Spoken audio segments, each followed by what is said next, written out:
Hello guys, welcome back to మన serial. So last ఎపిసోడ్లో ఏం జరిగిందో గుర్తుంది కదా. సో కావ్య కిచెన్లో వంట చేస్తూ ఉండగా అపర్ణ ఇంద్రాలు మండిపడి వరలక్ష్మి వ్రతం కోసం సిద్ధం కావాల్సిందిగా చెబుతారు. అప్పు వంట చేస్తూ ఉండగా ధాన్యలక్ష్మిని తీసుకుని వెళ్ళి చూపించి ఆ కావ్య కావాలని అప్పు చేత వంట చేస్తుందని చెబుతుంది. ఇదివరకట్లా నీ బుట్టలో పడడానికి నేను రెడీగా లేనని ధాన్యలక్ష్మి చెప్పడంతో రుద్రాణి అవాక్ అవుతుంది. స్వరాజ్ను తీసుకుని దుగ్గిరాల వారింటికి వస్తాడు రాజ్. ఇదంతా గత ఎపిసోడ్లో హైలైట్గా మారింది. ఇక ఈరోజు అంటే 802వ ఎపిసోడ్లో ఏం జరగబోతుంది అంటే వరలక్ష్మి వ్రతానికి అందంగా రెడీ అయిన కావ్యాని అందరి ముందు మెచ్చుకుంటాడు రాజ్. నన్ను వెళ్ళిపోమంటావా ఉండమంటావా అని కావ్యను స్వరాజ్ బెదిరిస్తాడు. ఆ రోజు గుడిలో మా ఫ్రెండ్ ఇంటికి వెళ్ళమని చాక్లెట్ ఇచ్చావని మా ఫ్రెండ్కి చెప్పేస్తానని అంటాడు. ఆ మాటలతో కావ్య షాక్ అవుతుంది. పిల్లాడి ప్లాన్కి రాజ్ మురిసిపోతాడు. వారిద్దరిని చూసిన రుద్రాణి కావ్య చేత వ్రతం చేయించి వాడి చేత అక్షంతలు వేయించి వ్రతం పూర్తి చేద్దామని చూస్తుంది. ఇక రాహుల్తో అంటుంది, కావ్య కడుపుతో ఉన్న విషయాన్ని రాజుకు తెలిసేలా చేస్తారని చెబుతుంది రుద్రాణి. వీళ్ళంతా కలిసి మోసం చేశారని ఆ కావ్యాన్ని చీకొట్టు వెళ్ళిపోయేలా చేస్తారని అంటుంది. వ్రతం హడావిడిలో ఉన్న ఆ కావ్య దగ్గరికి వెళ్ళి అప్పు వచ్చి నా దగ్గర ఆ టాబ్లెట్స్ అయిపోయాయి, నీ దగ్గర ఉంటే ఇస్తావా అని గట్టిగా అరుస్తుంది. ఈ విషయం అందరూ విన్నారంటూ నేను కడుపుతో ఉన్నానని తెలిసిపోతుందని కావ్య కోప్పడుతుంది. ఇంతలో కనకం వచ్చి నిన్ను చూస్తుంటే ఆనందపడాలో బాధపడాలో అర్థం కావడం లేదని అంటుంది. ఆ దేవుడు అందరి తలరాతలు ఒకేలా రాయడు కదా. అప్పుకి కళ్యాణ్ లాంటి మంచి భర్తను ఇవ్వడంతో పాటు ఇప్పుడు తన పక్కనే ఉండే అదృష్టాన్ని ఇచ్చాడని అంటుంది కావ్య. నాకు భర్త మంచోడే అయినా అన్నీ కష్టాలే కన్నీళ్ళేనని చెబుతుంది.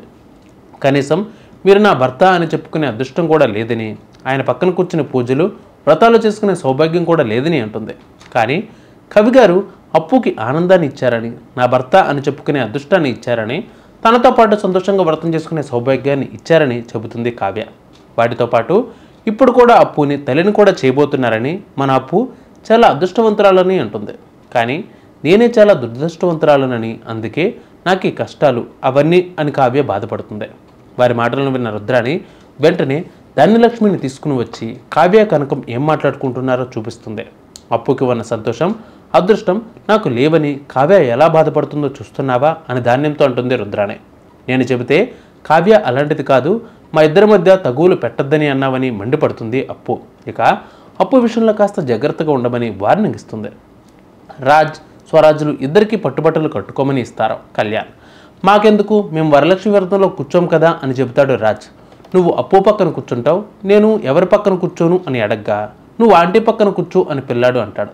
అప్పుకి కావ్య టాబ్లెట్ ఇవ్వడం చూసిన రుద్రాణి కొడుకుతో కలిసి కొత్త కుట్ర చేస్తుంది. అదే కంపెనీతో ఉన్న మరో టాబ్లెట్తో అప్పు టాబ్లెట్స్ని మార్చేయాలని రాహుల్కు చెబుతుంది. నేను ఆల్రెడీ ధాన్యలక్ష్మిని కావ్యకి వ్యతిరేకంగా తయారు చేస్తున్నానని, ఈర్ష్యతో తన కోడలు కడుపు పోగొట్టాలని చూసిందని ధాన్యం నిలదీస్తుంది. దీనితో కావ్య తట్టుకోలేక తను కూడా ప్రెగ్నెంట్ అన్న విషయాన్ని బయటపెడుతుందని అంటుంది. రేవతి కొడుకు బాగా ముస్తాబై ఎలా ఉన్నానని ఇందిరను అడుగుతాడు. నీకేంటి పిల్ల జమీందార్లా ఉన్నావని చెబుతుంది ఇందిర. అయితే నాకు చాక్లెట్ ఇవ్వమని ఇందిరను అడుగుతాడు స్వరాజ్. నా దగ్గర లేవని ఆమె చెప్పడంతో చాక్లెట్ ఇవ్వకపోతే నువ్వు మా ఇంటికి వస్తున్నావని మా ఫ్రెండ్కి చెప్పేస్తానని బ్లాక్మెయిల్ చేస్తాడు పిల్లాడు. దానితో భయపడిన ఇందిర ఇంట్లో చాక్లెట్స్ లేవని ఎలాగోలా తెప్పిస్తానని అంటుంది. చాక్లెట్ తెప్పించమని సుభాష్ ప్రకాశంలోని ఇందిర అడగ్గా వాళ్ళిద్దరూ విసుక్కుంటారు. దీనితో ఏం చేయాలో తెలియక ఇందిర టెన్షన్ పడుతుంది. ఈలోగా అపర్ణ తన మనవడికి చాక్లెట్ ఇవ్వడంతో పెద్దావిడ ఊపిరి పీల్చుకుంటుంది. అప్పుకి ధాన్యలక్ష్మి టిఫిన్ పెడుతుంది. ట్యాబ్లెట్ తీసుకొచ్చేందుకు ఆమె పైకి వెళ్లేలోగా ట్యాబ్లెట్స్ మార్చేస్తాడు రాహుల్.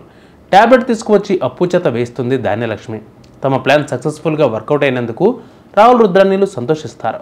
వ్రతం కోసం అందంగా ముస్తాబైన రాజును చూసి కావ్య ఎంతో సంతోషిస్తుంది. పట్టుబట్టల్లో నేను బాగున్నానా అని అడుగుతాడు. సూపర్గా ఉన్నారని చెబుతుంది కావ్య. రోజు ఇక్కడికి రావడం తిరిగి మా ఇంటికి వెళ్ళిపోవడం నాకేం నచ్చడం లేదని అంటాడు రాజ్. మీ పక్కనే మీతోనే ఉండిపోవాలని ఉందని చెబుతాడు రాజ్. అయితే ఉండిపోండి అని కావ్య అనడంతో రాజ్ సంతోషిస్తాడు. మిమ్మల్ని మా వాళ్ళు దత్తత తీసుకుంటామని చెబుతున్నారు కదా అని కావ్య చెబుతుంది. ఆ మాటలతో రాజ్ షాక్ అవుతాడు.